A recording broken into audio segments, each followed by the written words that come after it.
Bismillahirrahmanirrahim. Kami dari kelompok 8 yang akan mempresentasikan tentang teori belajar, penerapan teori belajar dalam penulisan buku teks, dan struktur penyajian naskah. Yang pertama adalah definisi teori belajar. Teori belajar yaitu suatu alat yang digunakan untuk meraih tujuan yang akan dicapai dari aktivitas belajar. Dengan beraneka ragamnya teori belajar ini, diharapkan mampu membuat setiap aktivitas belajar yang ingin dicapai itu bisa lebih efektif. Selanjutnya adalah macam-macam teori belajar.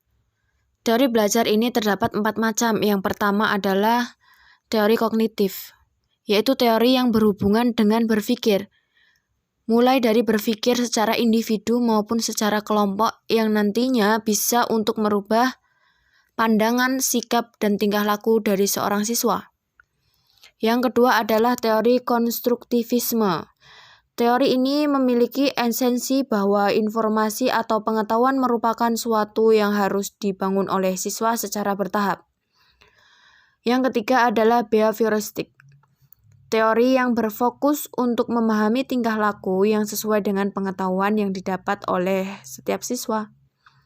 Teori yang keempat adalah teori humanistik, yaitu teori untuk meningkatkan potensi yang ada pada siswa. Teori yang keempat adalah teori humanistik, yaitu teori untuk meningkatkan potensi yang ada pada siswa. Dan tolak ukur dari suksesnya belajar apabila siswa mampu memahami dirinya dan lingkungan di sekitarnya.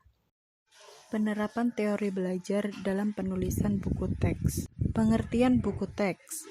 Buku teks adalah buku yang berisi uraian bahan tentang mata pelajaran atau bidang studi tertentu yang disusun secara sistematis dan telah diseleksi berdasarkan tujuan tertentu, orientasi pembelajaran, dan perkembangan siswa untuk diasimilasikan. Namun, ada pendapat lain, yaitu buku teks atau ajar adalah buku standar atau buku setiap cabang khusus studi dan terdiri dari 2 tipe, yaitu buku pokok atau utama dan suplemen atau tambahan.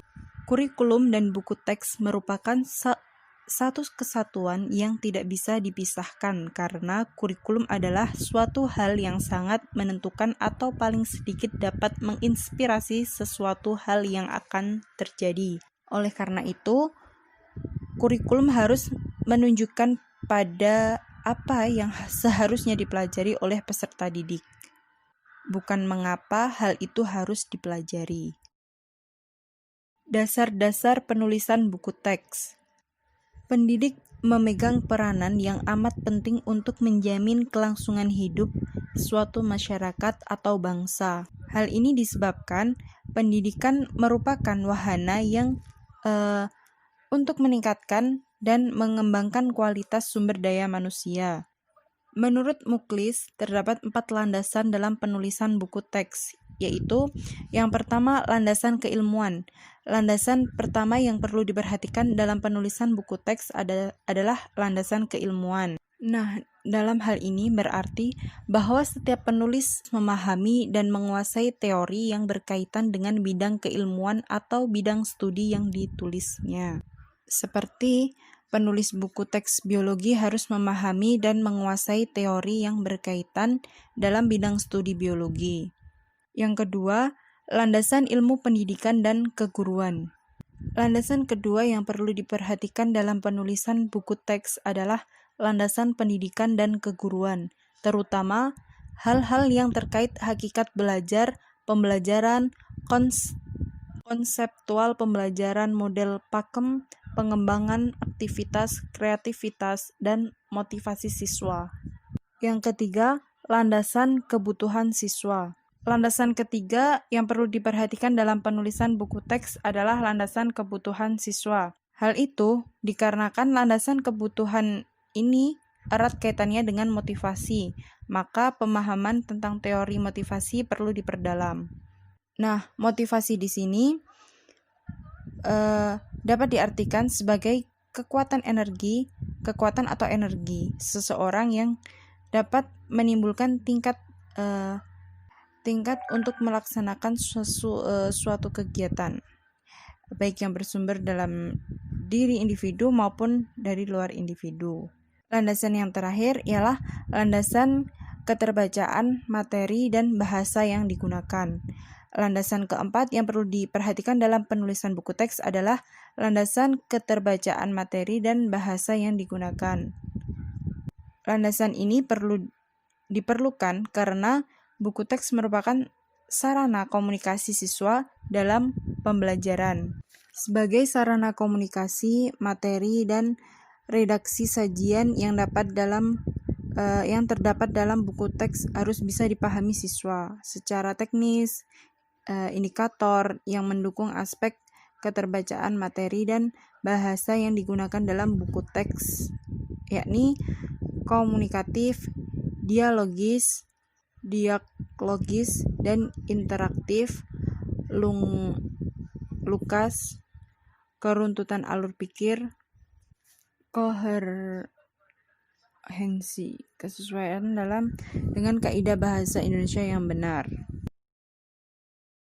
Selanjutnya yaitu struktur penyajian naskah buku teks. Penyajian buku teks merupakan salah satu kriteria dari 4 kelayakan buku teks. Penyajian buku teks yang baik akan berdampak baik pula pada pembelajaran. Dalam hal kelayakan penyajian, ada 3 indikator yang harus diperhatikan, yaitu yang pertama teknik penyajian, yang kedua penyajian pembelajaran, dan yang ketiga kelengkapan penyajian. Masuk ke indikator yang pertama yaitu teknik penyajian. Di dalam teknik penyajian terdapat 3 indikator yang harus diperhatikan. Yang pertama, sistematika penyajian, dan yang kedua, keruntutan penyajian, yang ketiga, keseimbangan antar bab. Sistematika penyajian berisi pembangkit motivasi, pendahuluan, dan isi. Pembangkit motivasi dapat disajikan dalam bentuk gambar, ilustrasi, foto, sejarah, susunan kalimat, atau contoh penggunaan dalam kehidupan sehari-hari yang sesuai dengan topik yang akan disajikan. Pendahuluan minimal memuat materi prasyarat yang diperlukan oleh siswa untuk memahami pokok bahasan yang akan disajikan. Isi memuat hal-hal yang tercakup dalam subkomponen kelayakan isi. Yang kedua yaitu keruntutan penyajian. Penyajian buku teks sesuai dengan alur berpikir induktif atau deduktif.